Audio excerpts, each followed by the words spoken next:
Baik, kita sambungkan dengan hikmah yang akan kita baca. Qala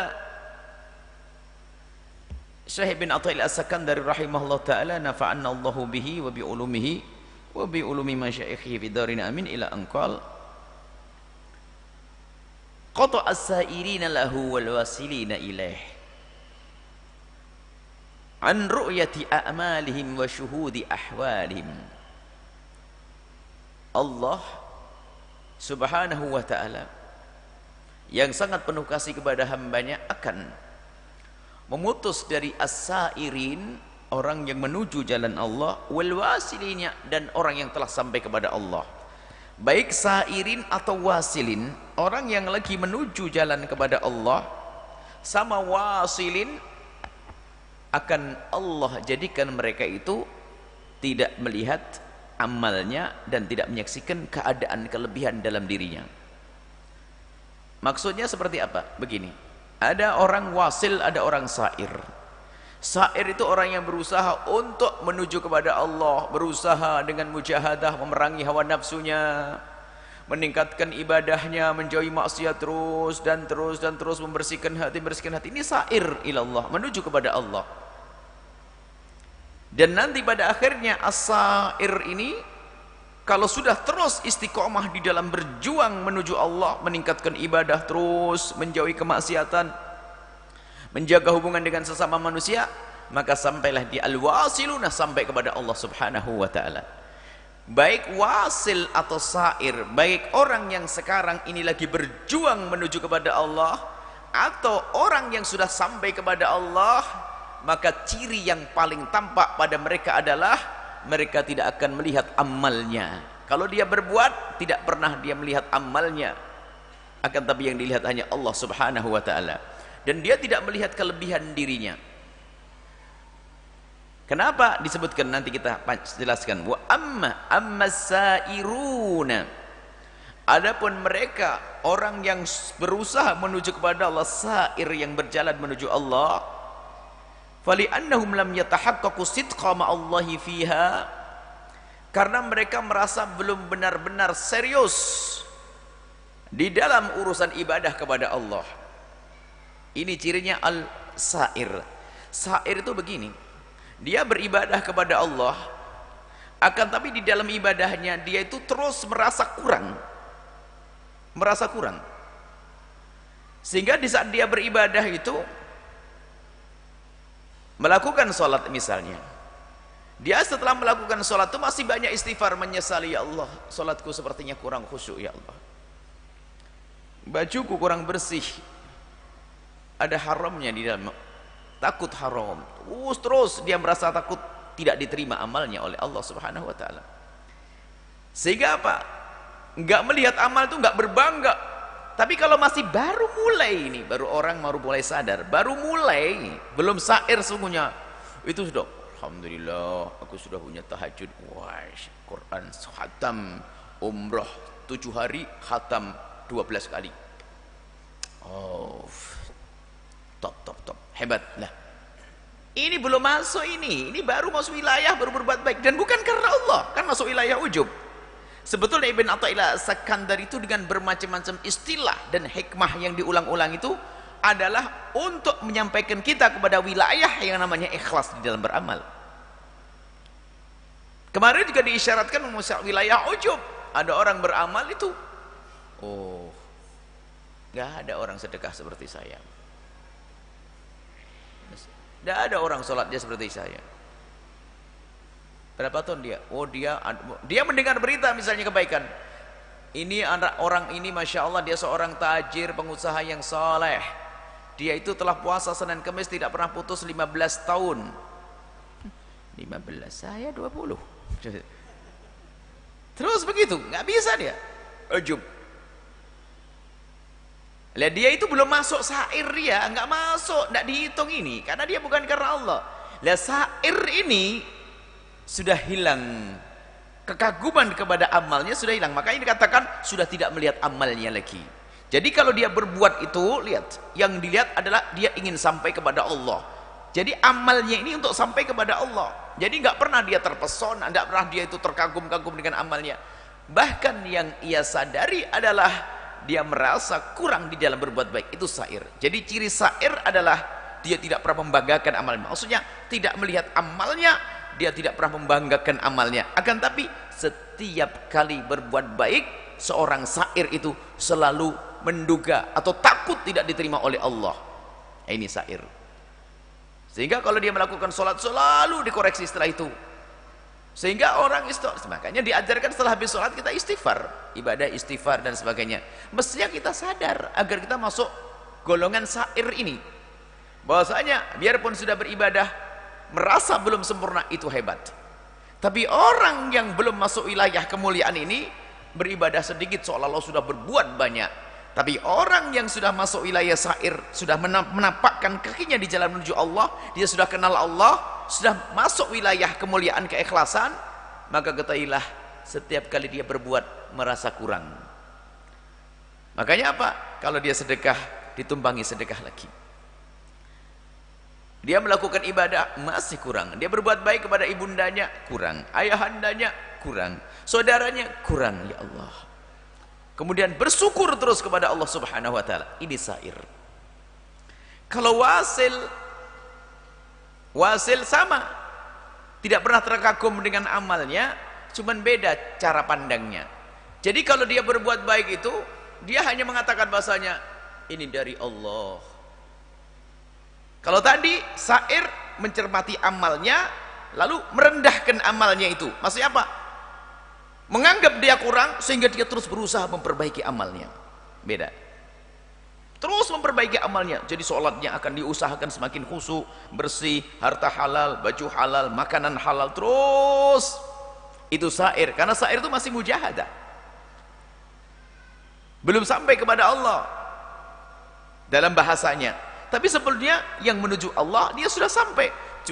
Tapi kalau sudah namanya wasil, orang yang sampai kepada Allah, maka ketahuilah semua kebaikan yang pernah ia lakukan tidak pernah dia menisbatkan kepada dirinya. Yang bisa ia lakukan hanya puji syukur kepadamu ya Allah. Aku tidak akan bisa sujud kecuali engkau pilih menjadi ahli sujud. Ini kan tentang ilmu. Akan tetapi ilmu tentang pembagian ada sair, ada wasil. Akan tetapi tidak ada satupun dari para kekasih Allah yang mengatakan kalau dirinya sudah sampai kepada Allah. Jadi para kekasih Allah itu tidak ada yang mengatakan aku sudah sampai kepada Allah, enggak ada.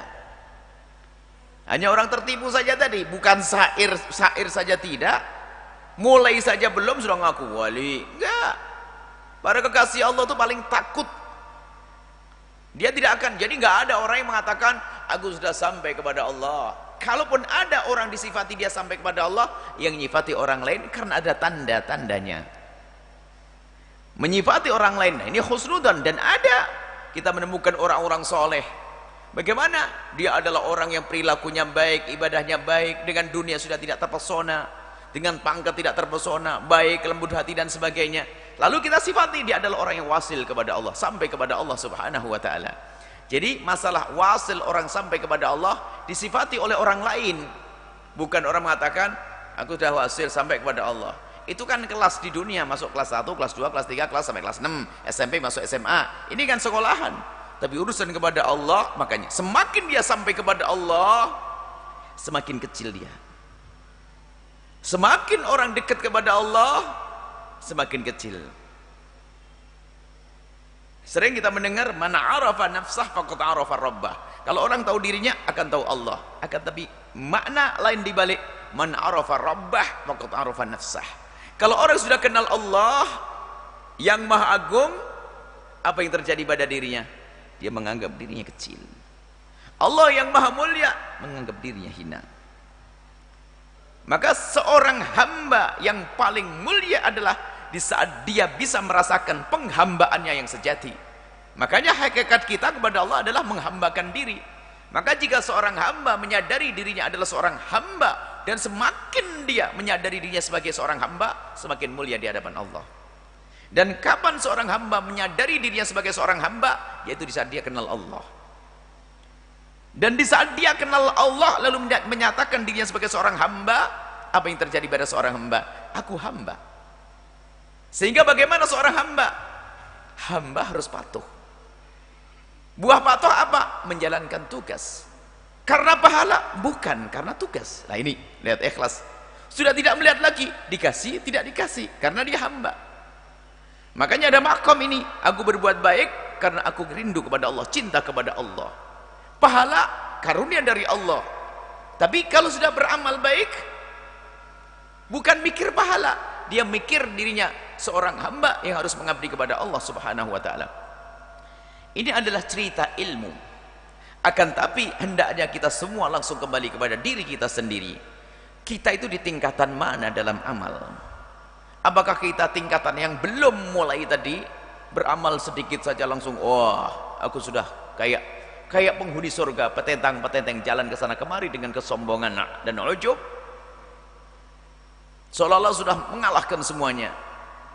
Atau kita sudah mulai mencermati amal kita, kapan kita berbuat baik, kita sedekah.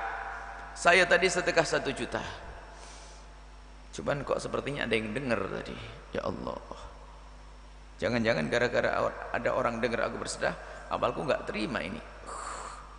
Ganti lagi 1 juta lagi di sini.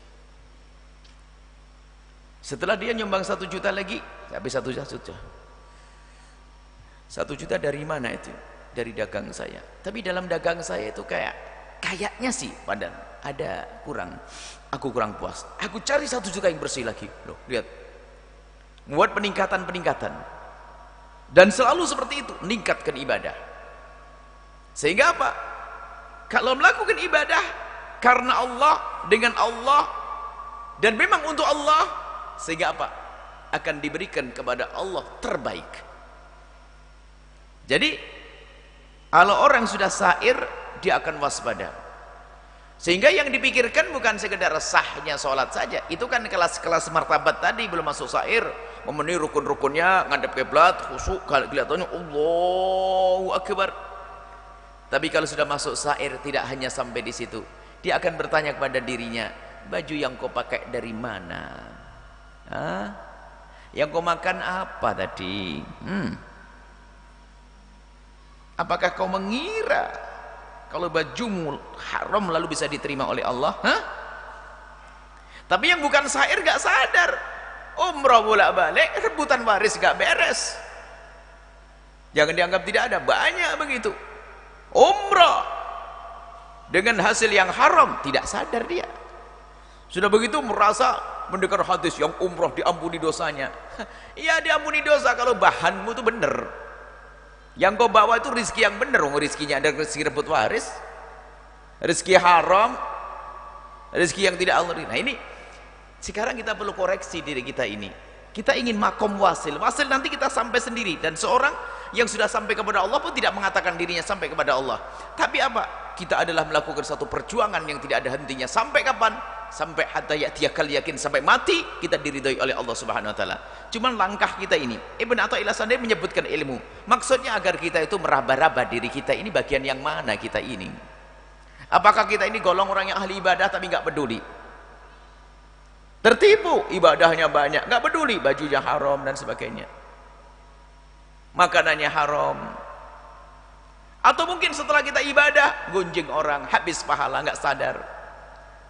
Tapi kalau orang yang sudah sair itu sudah ngadep kepada Allah, cirinya adalah selalu mengoreksi amalnya. Mengoreksi amalnya itu Pak, tidak melihat amalnya lalu berbangga, tidak. Ngoreksi itu malah diotak-atik. Jangan sampai amal ini tidak diterima oleh Allah. Makanya kalimatnya disebutkan, orang sair oleh Allah telah diputus pandangannya kepada amalnya. Wasil diputus juga oleh Allah pandangannya kepada amalnya. Cuman cara mutusnya itu beda. Kalau sair selalu mengoreksi amalnya, tidak membesarkan amalnya sampai wilayah ujub, akan tapi dia selalu membenahi amalnya, menduga amalnya takut ada yang kurang lalu disempurnakan.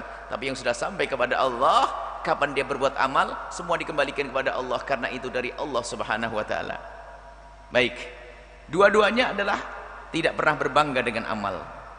Orang bisa berbuat baik karena Allah. Seorang tidak akan mampu sujud satu kali pun kecuali dari Allah Subhanahu wa taala. Seorang tidak akan mampu berderma 1 rupiah pun kecuali karena Allah pilih dia. Sekarang tengok dirimu sendiri. Nggak perlu tengok orang lain. Yang sudah sering melakukan umrah, rizki dari mana itu? Yang baik.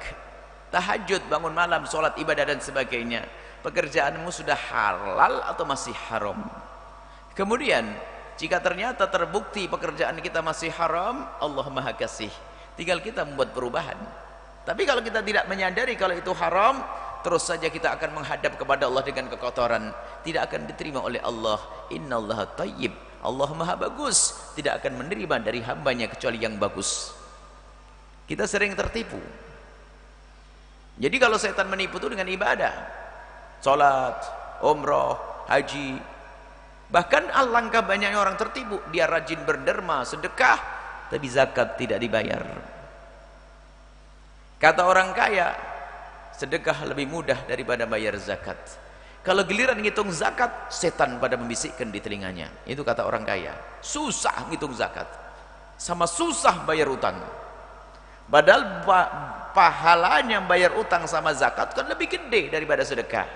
Cuman tertipu, sedekahlah, sedekahlah, kata setan. Sedekahlah, sehingga ada hamba banyak bersedekah, lupa kalau dia belum bayar zakat. Sehingga apa? Dia tidak tulus. Kalau sudah tidak tulus, dia akan membesarkan amalnya. Kalau sudah besarkan amalnya, tidak diterima oleh Allah. Ujub dia. Tapi lihat orang yang menuju kepada Allah, sudah sedekah, dia mikir, ya Allah, sepertinya kurang bersih itu, takut tidak diterima oleh Allah. Istighfar, ya Allah, pekerjaanku kurang bersih, sehingga apa? Kerjaannya pun dibersihkan dia. Dipilah halal haramnya, semuanya, sehingga sampai derajat wasil, sampai kepada Allah Subhanahu wa ta'ala. Ini saja mungkin yang paling ringan adalah koreksi kita. Apa artinya?